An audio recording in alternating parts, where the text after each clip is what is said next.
প্রিয় জিনিস বেশি দিন থাকে না, হয় বদলে যায়, নয়তো হারিয়ে যায়, আর নয়তো অন্য কারো হয়ে যায়।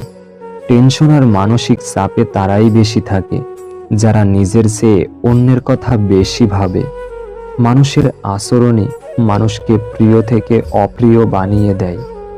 জীবন শুধুমাত্র তখনই সুন্দর যখন আপনি মানসিক শান্তিতে থাকবেন।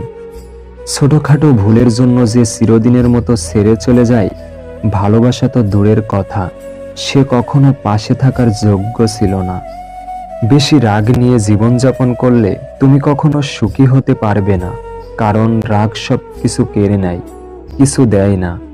যে মানুষটা ভালোবাসা ছাড়া আর কিছু চায় না, তাকে পাওয়াই হলো জীবনের সবচেয়ে বড় অর্জন।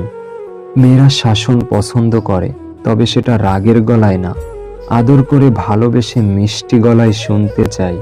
রক্তের সম্পর্ক থাকলেই আপন মানুষ হওয়া যায় না। বিপদের সময় যে পাশে থাকে সেই আপন মানুষ। যারা অন্যের ক্ষতি চায় তাদের কোনো দিনও ভালো হয় না। দেরি করে হলেও একদিন না একদিন কষ্ট তাদের পেতেই হয়। দুইটি লক্ষণ দেখলে নিজের স্ত্রীকেও বিশ্বাস করবেন না। এক, আপনার কাছে যে কিছু লুকায়।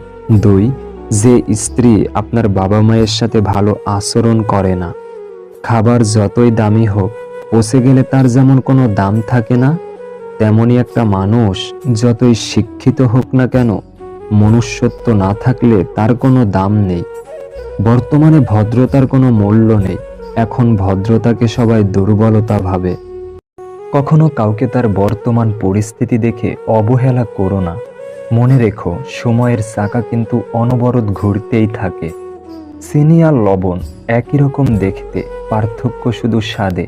তেমনি মানুষ আর অমানুষ দেখতে একই রকম, পার্থক্য শুধু আচরণে।